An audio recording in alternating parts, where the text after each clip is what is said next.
À une première période satisfaisante, surtout côté Milo, on voit que le Milo a maîtrisé la rencontre dès la 12e minute. Cette formation a ouvert la marque et après le deuxième but est venu.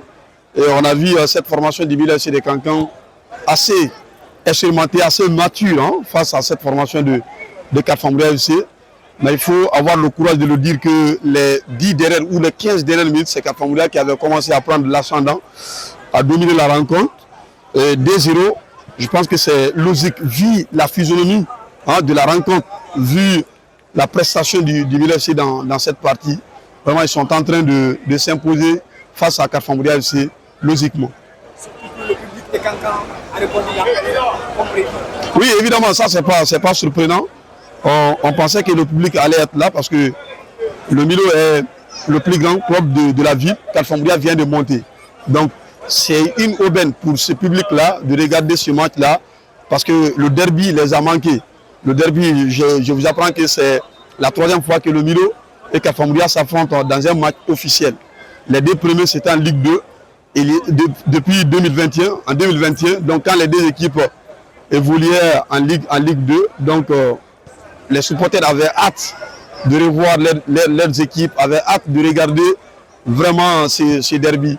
Et ils sont gâtés pour le moment parce qu'il y a 2 buts, 45 premières minutes. Oui, c'est un derby qui a commencé avec beaucoup d'ambiance des 2 côtés. Dès l'entame de la première explication, on a vu une équipe de Karfamouria très enviante, mais très rapidement du coup, dès la 12e minute, on a vu le Milo FC de Cancan qui a pris une option sérieuse dans le match en transformant ce coup de pied à quelques 35 mètres estimatifs de la lucarne de Magasuba. C'est d'ailleurs le premier but de ce match suite à cette petite erreur du gardien de but. Moi, je vais le dire comme ça. Mais durant le match, on a vu au fil des minutes, c'est une équipe de Karfamouria qui a commencé à gagner son jeu vers la fin de la première période. Mais en tout cas, le Milo, c'est une équipe qui reste beaucoup sereine. C'est une équipe qui est en train aujourd'hui de faire beaucoup de calculs sur la pelouse. Peut-être que c'est une équipe qui aujourd'hui va se dire qu'on va laisser le ballon à Karfamouria et puis profiter des occasions gagnées. En tout cas, c'est une première période un tout petit peu dominée par le Milo. Moi, je vais le dire comme ça. Mais Karfamouria, quand même, n'a pas encore dit son dernier mot. La deuxième période va certainement nous promettre beaucoup de choses. C'est un premier derby classique, un premier derby historique en Ligue 1 entre Karfamouria et le Milo FC de Cancan. Vous savez, les 2 clubs partagent la même ville, la même pelouse, le même terrain et la même sociabilité. Donc c'est très beau de voir que tout ce public venir des différents coins de Cancan, venir regarder ce match. Je pense que la première période, on a été un peu régalé puisqu'on a assisté à 2 buts. Et bien Karfamouria qui encaisse 2 buts sur 2 erreurs consécutives et surtout les buts encaissés entre la 12e minute et 18e minute.